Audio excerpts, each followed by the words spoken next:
Good morning, good afternoon, and good evening mga boss, mga idol. Ayan. Shoutout sa inyong lahat. Shoutout dyan sa ating mga kaibigan dyan sa Sambales. Kumusta kayo dyan? Sa mga may hilig mag-spear fishing na umuuwing walang huli, pareho lang tayo. Isang araw, ganun din ako, walang huli. Pero alam nyo kasi, sa spear fishing naman kasi, huwag kayong malungkot kung umuwi kayong walang huli. Ganun naman talaga ang mga isda. May pagkakataon na walang nakikitang isda. Ang importanteng tatandaan nyo is na-exercise ang katawan nyo. Iyon ang sigurado. Dahil naglangoy kayo, nakaganda sa inyong kalusugan. O, positive factor tayo.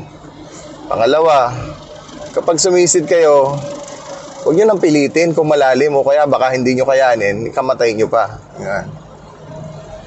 So, sisid na dun lang sa mababaw, dun sa kaya nyo lang. Yung pag sumisid kayo, kaya nyo pa rin bumalik sa taas ng hindi kakapusin ng hangin. Kasi marami na rin tayo mga namamatay na magagaling na espiro. Dahil minsan, nadadala sila ng ganon.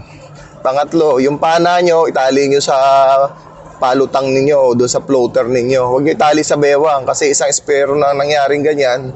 Tinali niya ang pana niya sa bewang niya, nakapana siya ng malaking lapu-lapo. Hindi niya na-control, wala siyang dalang kutsilyo, nalunod siya. Yan.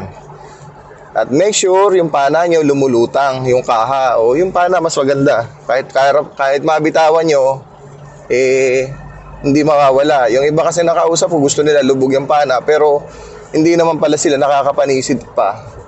Naiisip lang nila. Pero alam niyo po mga idol, doon sa mga baguhan pa lang, kung mamamana kayo, make sure na lulutang yon. Kasi sa reality, pag napana nyo yung isda, mas ipoprotect nyo o sisecure nyo na yung, yung huli nyo. Bibitawan nyo na yung kaha ng pana nyo. Kung lubog yon, problema nyo yun.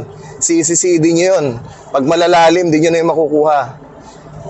Kaya kailangan lumulutang.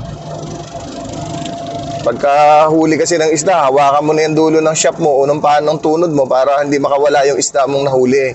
Yan ang reality dyan sa pamamana. Huwag yung piliin yung mga kahoy na lubog. Kung gusto nyo nung magpalubog, syempre magdagdag kayo ng weight sa bayawang o yung mga tingga na nilalagay na belt ninyo o sa likod. Ayun.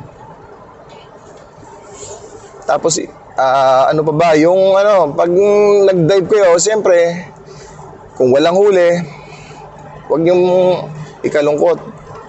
Kasi nakauwi kayong ligtas. Yun ang pinakamahalaga daw yan, makauwi kang ligtas.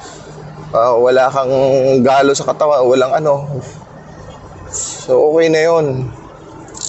Sa panahon ngayon na malalaki ang alon, mas mahirap kasi magdadive sana ako nung isang araw, kaso alas 7 ng gabi o alas 8, ang lalaki pa rin ng alon.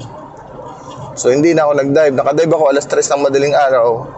Wala na ako nakitang mga tulog. Kasi oras na para gumising. Alas 3, alas 4, alas 5. Mga gisingan na yan ng isda iba ng yun. Kailangan mo ng mas malalim na lango yan. Sa laot na yun. Kaya lang kasi pag sa laot, ang pana nyo dapat is pang day dive o yung mahaba.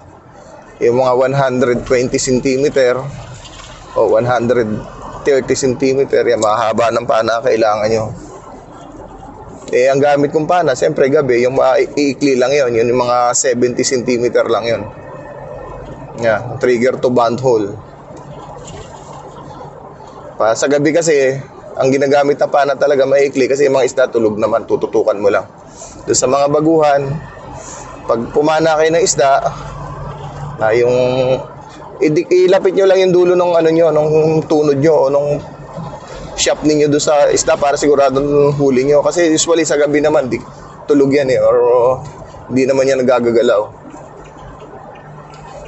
Basta lagi lang kayo may palutang. Ayan.